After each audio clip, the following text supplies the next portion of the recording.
And the latest fatal shooting by federal agents in Minneapolis has increased the odds of a government shutdown. Some Democrats now refusing to support funding for the Department of Homeland Security, and Republicans need bipartisan support to keep several key government agencies open.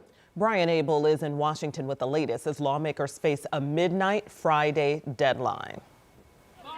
Escalating tensions between the community and federal immigration authorities in Minneapolis, now creating a battle over government funding on Capitol Hill.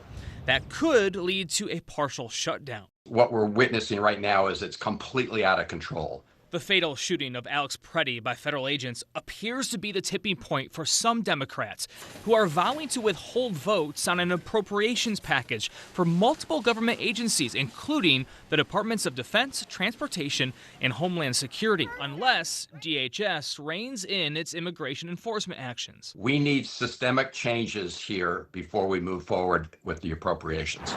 The Democratic caucus calling for DHS funding to be separated from the other funding bills. Take up DHS by itself. Let's have an honest negotiation, put some guardrails on what's going on, some accountability, and that would solve this problem. We don't have to have a shutdown. The White House, so far, isn't on board. Policy discussions on immigration in Minnesota are happening. Look, the president is leading those discussions, but that should not be at the expense of government funding for the American people. If all Senate Republicans vote yes, they need at least 8 Democrats to join them to get the funding passed.